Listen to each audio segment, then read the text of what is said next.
Magandang araw mga kaibigan. Pag-usapan natin ngayon, bigyan ng reaksyon itong magandang development sa ICC na kung saan maligaya po ang ating Tatay Digong.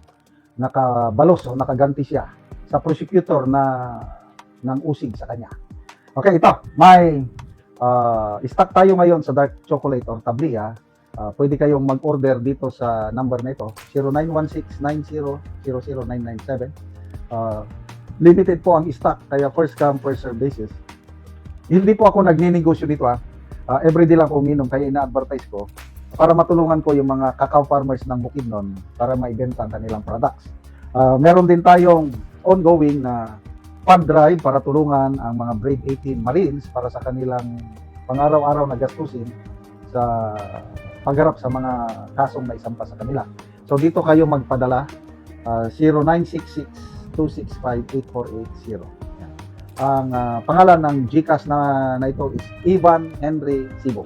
Ang E is Echo Victor Alpha November. Last month nakapadala tayo ng 250,000 pesos.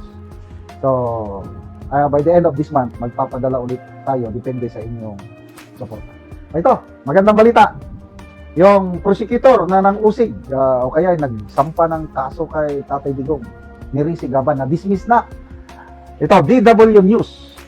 International Criminal Court members voted on Friday kahapon to dismiss Karim Khan as chief prosecutor following allegations of sexual misconduct, the Associated Press and Reuters news agencies reported.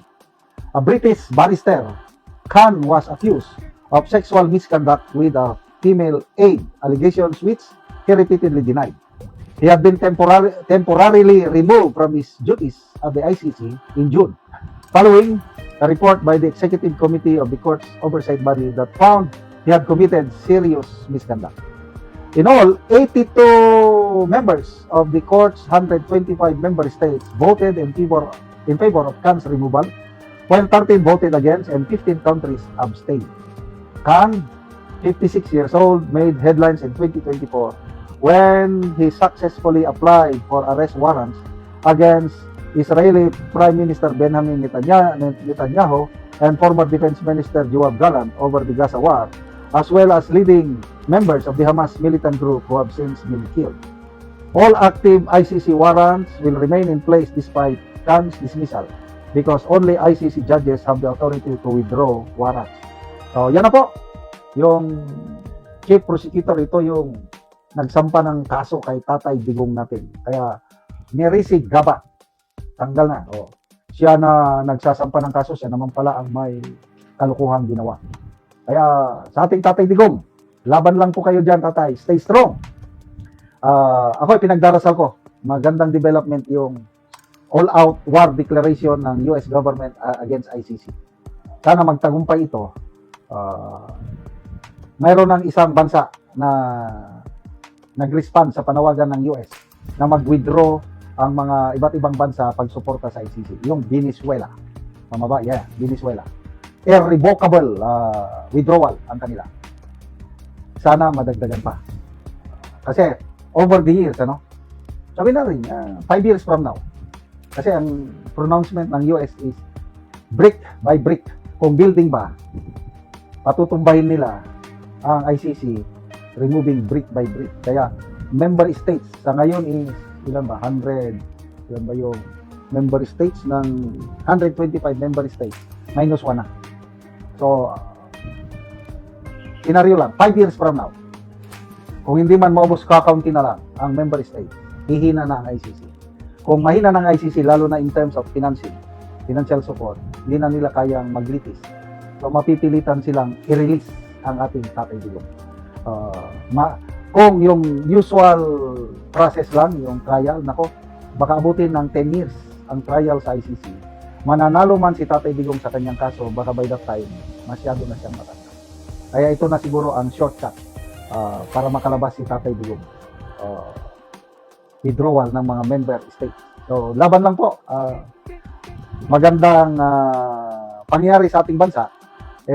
Kahit pinipersecute ng administrasyong ito ang mga Duterte, nangunguna pa rin sila, mga Duterte, sa latest survey. For President, nangunguna si VP Sara. Sa Vice President, nangunguna si Bongo at Senator Padilla. Sa senatorial race naman, 6 na kakampi ng Duterte pasok sa Budget 12. Ibig sabihin, buhay na buhay pa ang Duterte Magic. Sabi nga ni Professor Ronald Holmes ng Pulse Asia, yung Duterte narrative, Duterte brand of leadership, discipline, governance, yung kamay na bakal, yan, buhay na buhay pa sa diwa ng mamamayang Pilipino. Kaya ngayon, namamayagpag ang mga aliado ni Tatay Digong sa mga surveys. Salamat mga kaibigan sa inyong pagsubaybay sa channel nito. Nakakatulong kayo ng malaki sa tribong Talandig ng Bukidnon dahil ang sweldo natin sa channel na ito is pantulong po sa tribo. Namimigay tayo ng libreng yero at pako para makapagpatayo naman sila ng mas maayos na tirahan. Panoorin nyo ang video na ito. Ni anak ko diri sa balay sa tabangan namong yero. So muna ni ang itsura sa iyang atop nga silupin lang. So muna ni gini ang itsura sa iyang atop nga kuan na silupin lang gyud ang taon.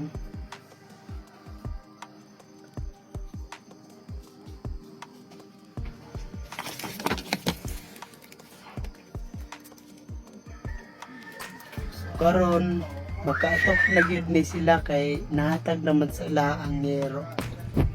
Ug karon muna ni ang yero nga among gihatag ni ilang iatop karon ipuli sa ilang atop nga silupin lang. Tapos ang tubig ko.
O karon humanagit sa pag-atop ang inatabang nga yero. Makita nato nga nindot na napulian na gitong silupin.